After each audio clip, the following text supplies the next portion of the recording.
Third component जो है that is the blood vessels. Blood vessels क्या है? Basically they include veins, arteries and obviously the capillaries. हम सबसे पहले जो है डिस्कस करेंगे आर्टरीज को. काम इनका ये होता है that they carry blood away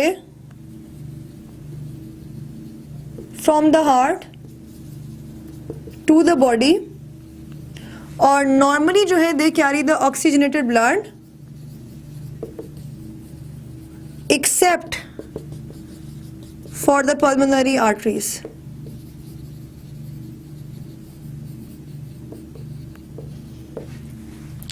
इसमें जो है कुछ the wall of the arteries is made of 3 layers. outer layer, middle layer है and the inner endothelium. The contraction of the circular muscles. अच्छा, यहाँ पे जो है वो 3 layers मौजूद हैं.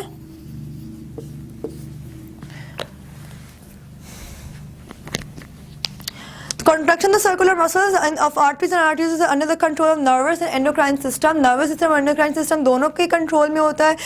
And when stimulated, the muscle contracts, constricting the arterioles and thus reducing the blood flow in them. जब अगर इसके this is the artery जो है वो tubular structures हैं and when they will contract, जब वो contract करेंगे तो blood flow reduce हो जाएगा और pressure जो है वो higher हो जाएगा. That is the vasoconstriction. Similarly, जब इसमें जो है वो dilation होगी, relaxation होगी, that will be known as vasodilation.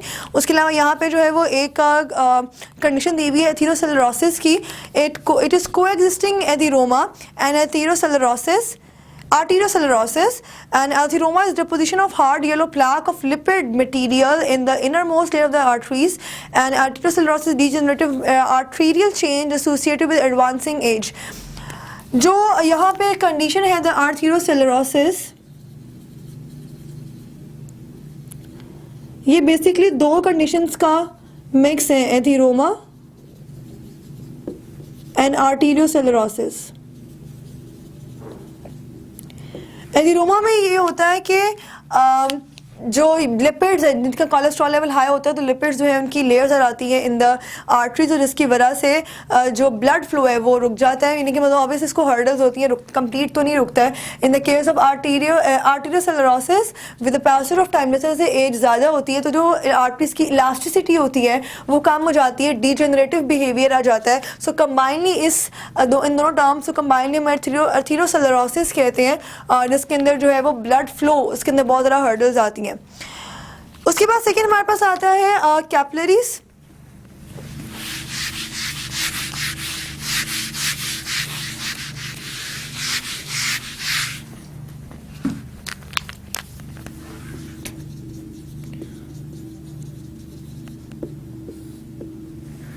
Capillaries जो है blood vessels which walls that are only 1 cell thick. ये चीज़ इंपॉर्टेंट है, these are only 1 cell thick. और आर्टरीज और वेन्स के दरमियान में ये ट्रांसपोर्टिंग मीडियम होता है. यहाँ पे जो गैसेस हैं, न्यूट्रिएंट्स है, दे गेट ट्रांसपोर्टेड. उसके अलावा डायमीटर जो है वो it can also be altered by nervous stimulation. Nervous stimulation के जरिए आप इसका डायमीटर भी ऑल्टर कर सकते हैं. इसी जो है कुछ एक्सचेंज बताए हुए. द एक्सचेंज के 3 ways हैं. First is the active transport and diffusion. Second is the through the intracellular spaces of endothelial lining of wall of capillary to the to and from the extracellular fluid, and third is the materials from the cavity of capillaries and also taken up by the endocytosis. So ये 3 जो है वो mechanisms हैं. इसके बाद third component आ जाता है capillaries के बाद वेन्स का. वेन्स जो है these are the blood vessels which carry blood back to the heart. Normally deoxygenated blood होता है accept for the pulmonary vein, उसमें ऑक्सीजनेटेड ब्लड होता है.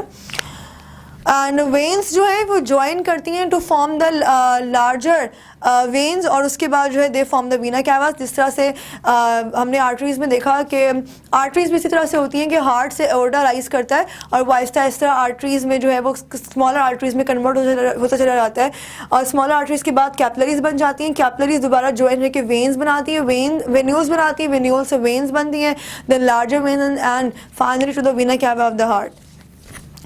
उसके बाद मतलब pressure with the capillaries causes continuous leakage of fluid from the blood plasma into the spaces. Continuous leakage जो होती है जिसको हम इंटरस्टिशियल फ्लूइड कहते हैं, जैसे हम लिम्फ कहते हैं, इसको हम लिम्फेटिक सिस्टम में भी डिस्कस करेंगे।